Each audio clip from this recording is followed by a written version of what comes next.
Hola, soy Francisco y estos son 5 minutos de Construyendo Mercados de Carbono con Integridad. Bienvenidos al capítulo 6, Mercados Nacionales de Carbono. Cuando hablamos de la operación de un mercado nacional o doméstico de carbono, estamos hablando de una política pública de implementación de alguna modalidad de los llamados instrumentos de precios al carbono, los cuales buscan generar condiciones de mercado, creando una oferta, pero sobre todo una demanda por los resultados de reducción o remoción de gases de efecto invernadero. Los instrumentos de precios al carbono se clasifican en tres modalidades: los impuestos al carbono, los sistemas de comercio de emisiones y los sistemas voluntarios de reducción de la huella de carbono.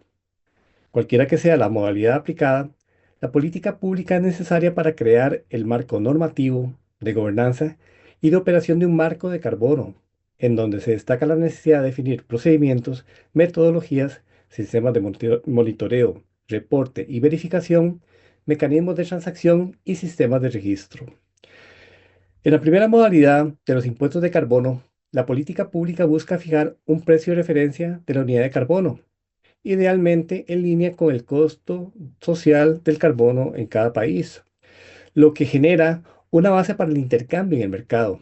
Y ese intercambio es lo que determina finalmente las emisiones totales reducidas o removidas, dependiendo del costo introducido a las actividades contaminantes con el monto del impuesto aplicado, lo cual es muy relevante porque el impuesto incentiva a las empresas a reducir esas actividades contaminantes que generan emisiones, pero incluso el mecanismo puede ser flexible al permitir a las empresas compensar sus emisiones comprando certificados de carbono en el mercado, lo que lo convierte en un mecanismo costo efectivo, pues reduce las emisiones al menor costo.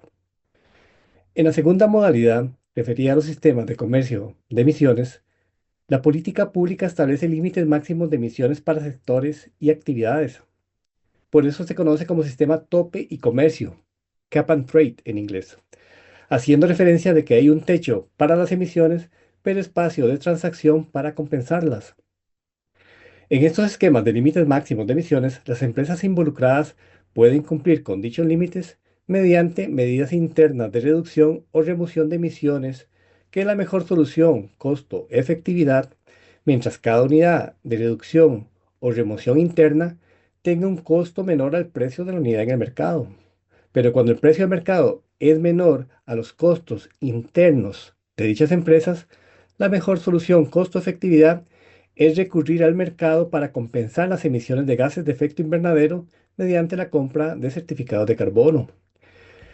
En algunos esquemas de estos sistemas de comercio de emisiones, el gobierno fija las emisiones totales que se propone como meta y genera permisos de emisión de gases de efecto invernadero, o en inglés allowances. Igualmente, una empresa puede adquirir en el mercado permisos de emisiones que no requieran usar otras empresas, para así compensar las emisiones por encima de lo que tiene permitido.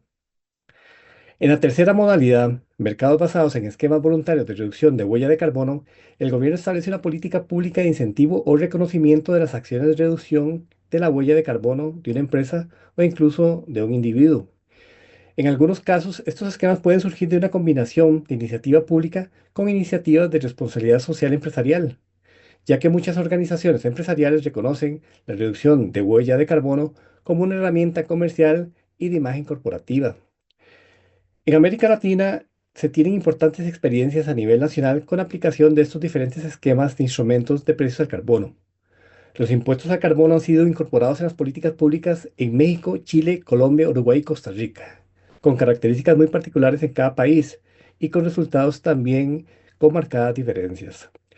Con respecto a los sistemas de emisiones o sistemas de comercio de emisiones, México tiene un sistema pionero en la región y Colombia viene implementando el Programa Nacional de Cupos Transables de Emisión de Gases de Efecto Invernadero, esquemas diseñados para un contexto específico en cada país. Esquemas de mercados voluntarios de reducción de huella de carbono han sido implementados en México, Costa Rica, Perú, Chile, Panamá, Colombia y Uruguay. Todos estos mecanismos de mercado tienen nuevamente características muy particulares, así como nivel de implementación y de resultados alcanzados.